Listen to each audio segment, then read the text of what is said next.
getting to equipment, we're a little bit more fortunate, although there's a lot more stores now that have the opportunities to get clubs fitted to what your golf swing. So for myself, obviously with the UST, we've gone through and we've found the shaft that fits me, which is the 69 2X, the red numbers, which is a slightly higher ball flight for myself.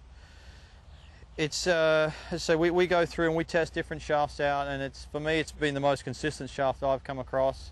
It allows me to step up there and hit a shot, and if it's 270 meters to run out, I know I can hit this shaft and it's going to go that number. If I have a 250 carry, I can carry that 250. If I hit the shot every time, which that's with the shaft technology we have now, that's what it allows. It allows you to be more exact with your iron play and your driver play.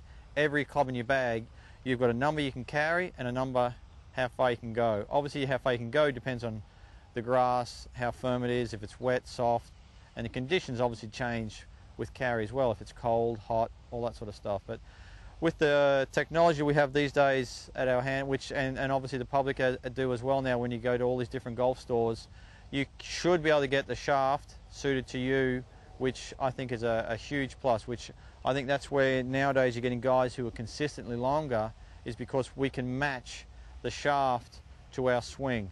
You're not going through, I mean, as a junior playing up, you have the bargain barrel, you go through there and you'd pick 6 of them out and you'd hit one of them and go great, and you go, okay, that's the one I want.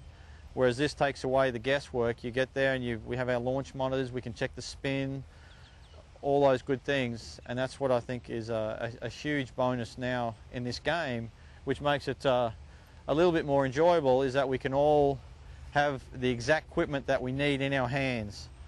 Basically my setup here is I've got the Cleveland 60 and 54 old 588s, so I've had them forever, and it's it's just a club that I'm comfortable with. When we get into the TaylorMade irons, I have from 4 through wedge. They're the new, it's actually no offset in this. This is a new set they've just brought out, which is no offset, which you would say generally if there's offset, this club will turn in a little bit. But we've had these clubs now for about 6 months, and they've been fantastic. It's a nice consistent ball flight. And then we go into the I got Rescue, TaylorMade Rescue, the old TP Rescue, which, as I say, if you look at it, she's been in the bag for quite a while. It's a club that I know I can go to and hit it pretty solid. The R7 5-wood. A lot of the golf courses these days, with them getting longer and longer, you need a club shot to be coming in softer and softer, and that's where I get rid of my 2 and 3 iron. I've got the Rescue, which gets up in the air. The 5-wood gets up in the air.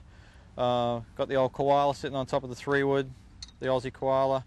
Same again, the Burner 3-wood. And then with the right now I've got the R7 Limited driver. Its launch is really nice for myself, which I'm a low ball hitter, so I need as much help as I can to get in the air. That's why I go with the 5-wood and the 2 iron.